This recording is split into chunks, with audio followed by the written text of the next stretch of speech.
Hi hello అందరికీ నమస్తే. Welcome to dreams day class channel. ఈరోజు మనకు అందినటువంటి తాజా సమాచారం ప్రకారం ఈరోజు రష్యాకు దగ్గరలో ఉండేటువంటి ఒక చిన్న ద్వీపంలో ఉండేటువంటి అగ్నిపర్వతం బద్దలు కావటం అనేది జరిగింది. ఈ యొక్క అగ్నిపర్వతము దాదాపు 600 సంవత్సరాల తర్వాత మొట్టమొదటిసారిగా ఈ యొక్క అగ్నిపర్వతం బద్దలు కావటం జరిగింది. దాంతో పాటుగా ఆ ప్రాంతం లోపల రిక్టార్ స్కేల్ పైన 7.0 తోటి తీవ్రమైనటువంటి భూకంపం కూడా అక్కడ సంభవించడం జరిగింది. మరియు అక్కడ ఉండేటువంటి ప్రభుత్వం అక్కడ సునామీ హెచ్చరికలను కూడా జారీ చేయడం జరిగింది. దీనికి ప్రధాన కారణం ఏంటంటే రీసెంట్ గా మన ఛానల్లో ఒక వీడియో పెట్టడం అనేది జరిగింది. పసిఫిక్ మహాసముద్రం లోపల సంభవించినటువంటి అతిపెద్ద భూకంపం మరియు అతిపెద్ద సునామీ రిక్టార్ స్కేల్ పైన 8.8 గా నమోదు కావడం అనేది జరిగింది. దీని కారణంగా అమెరికాలో కావచ్చు, రష్యాలో కావచ్చు, జపాన్ ప్రాంతం లోపల తక్కువ మొత్తంలో సునామీ రావటం అనేది జరిగింది. మరి ఆ రోజు సంభవించినటువంటి ఆ యొక్క భూకంపం యొక్క కారణంగానే ఈ రోజు ఈ ప్రాంతం లోపల అగ్నిపర్వతం బద్దలైందని శాస్త్రవేత్తలు తెలపడం అనేది జరిగింది. మరి నిజానికి ఈ యొక్క అగ్నిపర్వతాలు ఎందుకోసం బద్దలవుతాయి, ఈ యొక్క అగ్నిపర్వతాలని ప్రపంచం మొత్తం మీదుగా ఎన్ని ఉన్నాయి, అందులో ఎన్ని నిద్రాణ స్థితిలో ఉన్నవి, ఎన్ని యాక్టివ్గా ఉన్నవి అనేటువంటి విషయం గురించి మీ అందరికీ ఒక వీడియోలో తెలియజేసేటువంటి ప్రయత్నం చేస్తా. మరి భారతదేశంలో కూడా అగ్నిపర్వతాలు ఉన్నాయా, ఉంటే ఆ యొక్క అగ్నిపర్వతాలు ఎక్కడ ఉన్నాయి అనేటువంటి విషయాల గురించి కూడా మీ అందరికీ ఈ యొక్క వీడియోలో డీటెయిల్గా చెప్పేటువంటి ప్రయత్నం చేస్తా. ఫస్ట్ అగ్నిపర్వతం అంటే ఏంటో మనం తెలుసుకుందాము. అగ్నిపర్వతం అంటే శంకు ఆకారంలో ఉండేటువంటి ఒక పర్వతాన్ని మనము అగ్నిపర్వతంగా చెప్పుకుంటాము. దీని లోపలి భాగం లోపల ద్రవ రూపంలో ఉండేటువంటి వివిధ రకాల పదార్థాలతో కూడుకున్నటువంటి మ్యాగ్మా అనేటువంటి ఒక పదార్థం ఉంటుంది. ఆ మ్యాగ్మాని మనము లావా అనే పేరుతో పిలవటం అనేది జరుగుతుంది. ఎప్పుడైతే భూ అంతర్భాగంలో ఉండేటువంటి పలకల కదలిక ఎప్పుడైతే జరుగుతుందో ఆ పలకలు ఒకదానితో ఒకటి కదులుతూ ముందుకు జరిగినప్పుడు ఆ అగ్నిపర్వతం లోపలి భాగంలో ఉండేటువంటి లావా అనేది బయటకు వెదజిల్లటం అనేది జరుగుతుంది. దానివల్లనే అగ్నిపర్వతాలు బద్దలు కావడం అనేది జరుగుతుంది. ఈ యొక్క అగ్నిపర్వతాలు బద్దలైనప్పుడు పెద్ద ఎత్తున పొగ వస్తుంది. దాంతో పాటుగా లావా అనేది బయటకి విరజిమ్మటం అనేది జరుగుతుంది.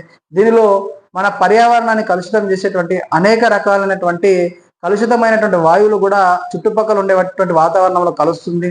మరి ఈ యొక్క లావా అనేది కొన్ని వేల కిలోమీటర్ల వరకు ప్రయాణం చేసి ఊర్లలో ఉండేటువంటి భవనాలను కావచ్చు, ప్రజల్ని కావచ్చు చంపేసేటువంటి అవకాశం ఉంటుంది.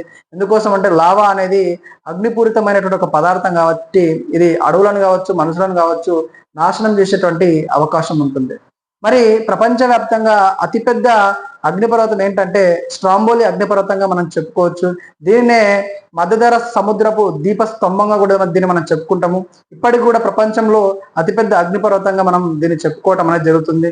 మరి ప్రస్తుతం ప్రపంచవ్యాప్తంగా బాగా యాక్టివ్గా ఉండేటువంటి అగ్నిపర్వతాలు ఏంటివో వాటి గురించి మీ అందరికీ వివరించేటువంటి ప్రయత్నం చేస్తా. మరి ఆ యొక్క అగ్నిపర్వతాలు ఏంటంటే అందులో ఇంతకుముందు చెప్పుకున్నటువంటి స్ట్రాంబోలి అనేటువంటి అగ్నిపర్వతము సిసిలి దేశంలో ఉండటం అనేది జరుగుతుంది. దాని తర్వాత మౌంట్ పిలి అనేటువంటి అగ్నిపర్వతం వెస్టిండీస్ దేశంలో ఉంటుంది. దాని తర్వాత మౌంట్ వెసువియాస్ అనేటువంటి అగ్నిపర్వతం ఇటలీ దేశంలో ఉంటుంది. ఫ్యూజియామా అనేది జపాన్ దేశంలో ఉంటుంది. కోటోఫాక్సి అనేది ఈక్వెడార్ అనేటువంటి దేశంలో ఉంటుంది.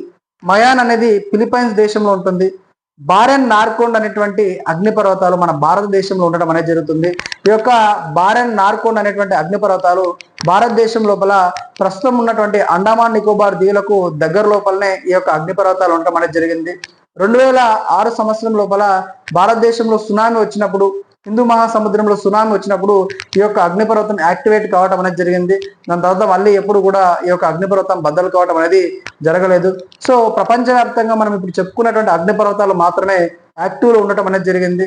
ఇంకా కొన్ని వందల వేల సంఖ్యలో అగ్నిపర్వతాలు మన భూమి పైన ఉన్నాయి, కానీ అందులోపల ఇప్పుడు చెప్పుకున్నటువంటి అగ్నిపర్వతాలు మాత్రమే యాక్టివ్గా ఉన్నాయి. మిగతావన్నీ కూడా నిద్రాణ వ్యవస్థలో ఉండటం అనేది జరిగింది.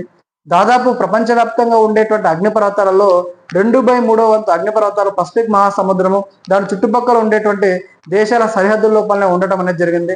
అందుకోసమే ఈ యొక్క పసిఫిక్ మహాసముద్రం చుట్టూ ఉండేటువంటి దేశాల లోపల ఎక్కువ మొత్తం లోపల సునామీలు, భూకంపాలు, అగ్నిపర్వతాలు బద్దలు కావడం అనేది జరుగుతుంది.